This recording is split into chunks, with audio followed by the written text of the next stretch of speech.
Welcome to a Stories for Bedtime meant to be heard with your eyes closed. Before we begin, take a slow breath in and gently let it go. Tonight I'll tell you about he was born with a death date. She wasn't in this world. Everyone is born knowing one thing, not their future, not their purpose, just the end. The moment a baby takes its first breath, a date quietly appears on their left wrist. Black numbers, simple, clear, the day their life will end. No one remembers the first time they see it. Parents usually notice it first. Some cry, some go silent, some smile like it's a blessing to know. As the years pass, children learn to read. And when they do, they look down at their own skin and finally understand what everyone has been afraid of. Some people treat their date like a countdown. Some ignore it. Some live fast because they think time owes them something. I am not one of those people. My name is Arga. I've known my date since I was 9 years old. October 27th, 2043. Even now, decades later, I still look at it every morning. Not because it changes, but because I'm afraid it won't. Knowing when you'll die doesn't make life clearer. It makes it heavier. Every choice feels dangerous. Every happiness feels temporary. Every quiet moment feels like borrowed time. That fear shaped my life. I chose safe roads, quiet jobs, lonely evenings. I never loved anyone deeply, because loving someone means imagining a future, and I never trusted mine. Ironically, I work at the Department of Life Records. People like to joke and call it the death office. But there's nothing funny about watching lives end on a screen. I organize reports, names, causes, dates. Thousands of endings pass through my hands every year. I see patterns, I see mistakes, I see how fragile people really are. And I learned one thing for sure. The system never gets dates wrong until the day it did. It was a slow afternoon, the kind where time feels thick and quiet.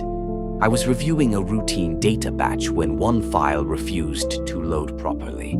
At first I sighed. System errors happen, but then I looked closer.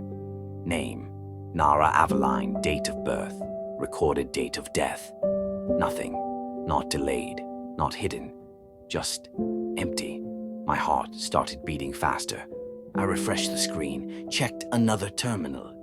Same result. That wasn't possible. Everyone has a date, no matter how they die, no matter how long they live. I told myself to stay calm, filed a manual review. Requested a confirmation interview. Protocol said I had to meet her in person. I expected a strange case. I did not expect her.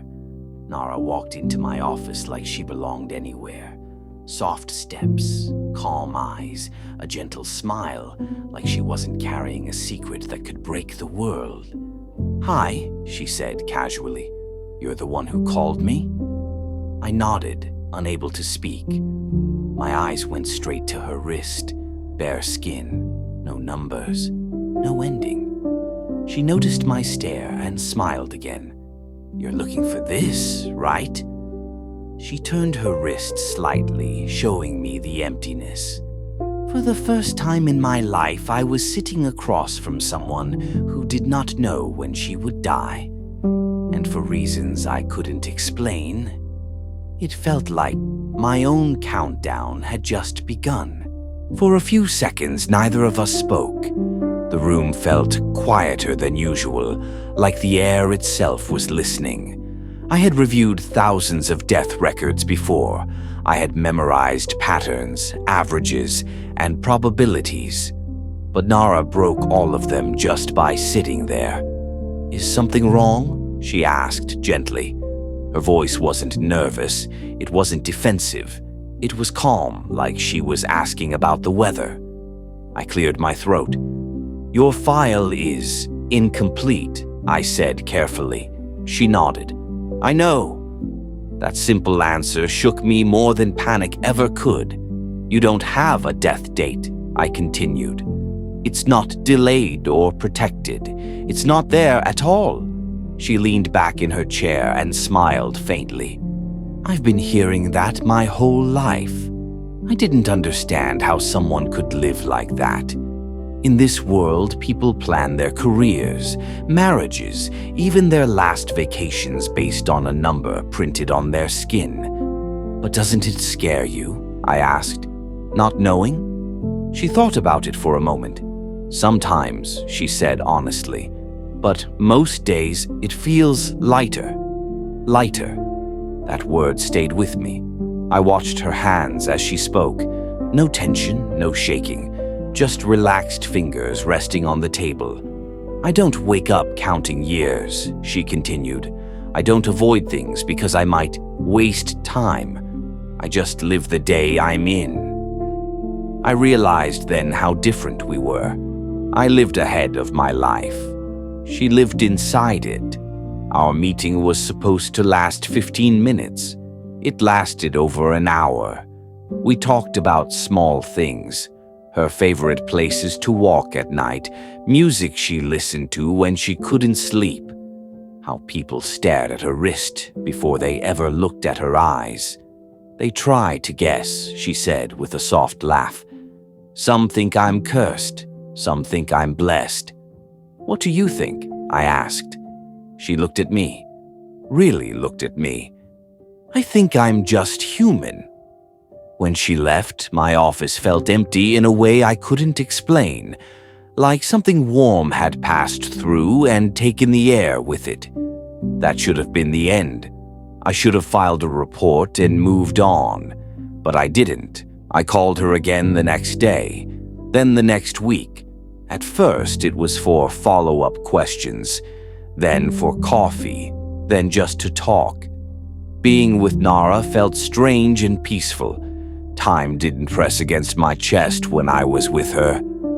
I forgot to look at my wrist. One evening, while we were sitting at a quiet cafe, she reached for my hand. Her fingers brushed against my date. She paused. "Does it hurt?" she asked softly. I wanted to say no, but the truth came out instead. "Yes," I said, "all the time." She didn't say anything after that. She just held my hand a little tighter. That night, for the first time in years, I slept without dreaming about the end. But the world didn't sleep with us. At work, strange things started happening. Dates shifted, small changes at first. A man who was supposed to die in 10 years now had 9. A woman lost a month overnight. The system flagged errors. Audits were scheduled, questions were asked, and every anomaly pointed in the same direction. Nara. I started to understand the truth we had been avoiding.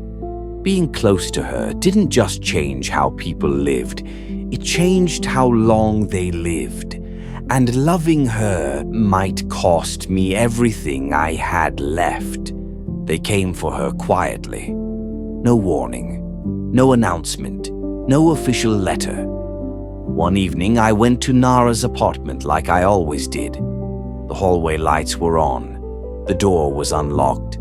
That alone made my chest tighten. Inside, everything was still. Her shoes were by the door. Her jacket was on the chair. Her phone was on the table, screen dark. She was gone. I said her name once, then again. Only silence answered. That night, I couldn't sleep. My thoughts kept racing, crashing into each other. Fear, guilt, anger, and then I felt it, a sharp, burning sensation on my wrist. I looked down. My date had changed. October 27th, 2043 was gone. Now it read October 19th, 2043. 8 days disappeared. Just like that. I finally understood what the system had been trying to tell me. Being close to Nara didn't just bend time, it took it. From me, from others, from the future itself. The next morning, I didn't go to work. Instead, I broke into it. I used access codes I was never supposed to use, opened files that were sealed, followed trails hidden under layers of authority. That was when I found the place beneath the city, a facility without windows, without clocks, without mercy. They called it stabilization. They said Nara was a threat, a living error. She disrupts probability, they told me. People make different choices around her, dangerous ones. She reminds them that time isn't owned, another voice added. I saw her through a glass wall, sitting alone, bare wrist resting on her knees, still calm, even there. When she noticed me, her eyes softened. She smiled like she always did. "You found me," she said quietly when they finally let me in. "I wasn't going to stop looking," I replied. "They warned me. They threatened me. They showed me simulations of shortened lifespans and collapsing systems. I didn't listen. She's not a mistake," I said. "She's just someone who isn't afraid of the unknown." That night, we ran. Not like heroes, not like plans, just two people refusing to stay where they didn't belong. As we escaped, my wrist burned again. Weeks vanished, then months. I felt time peeling away from me, layer by layer. But strangely, I felt lighter.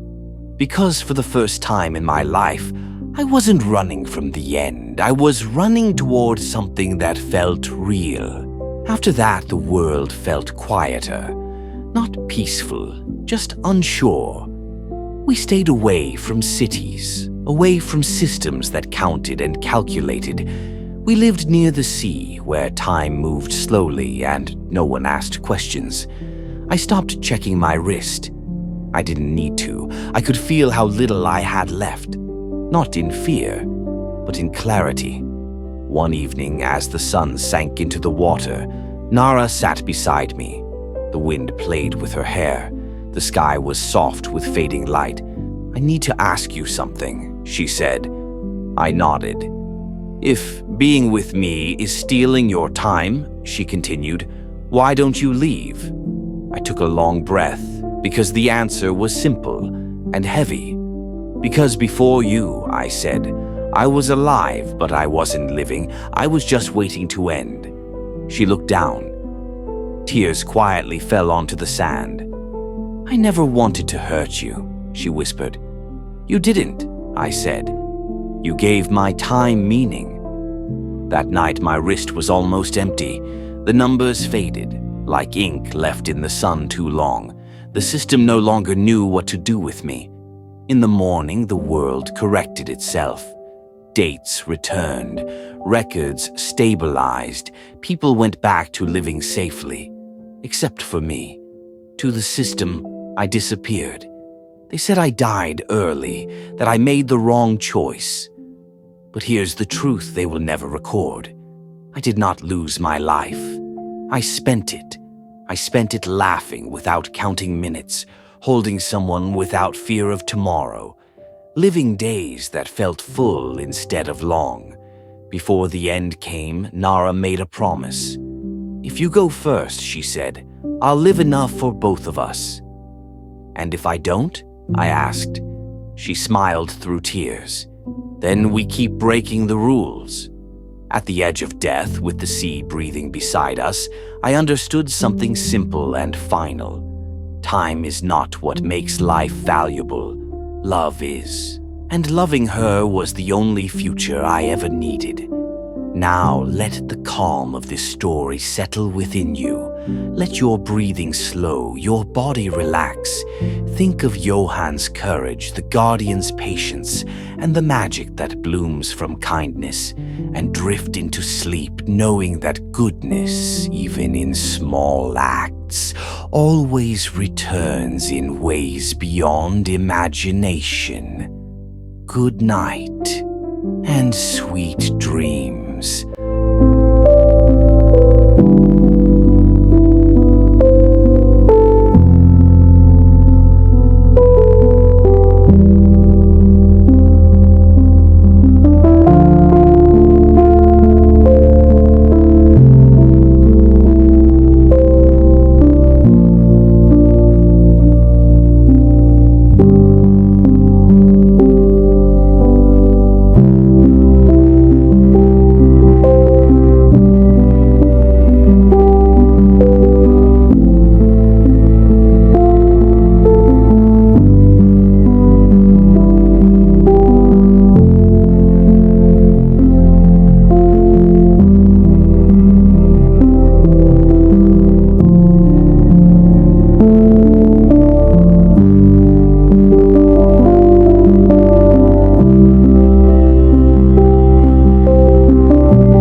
you.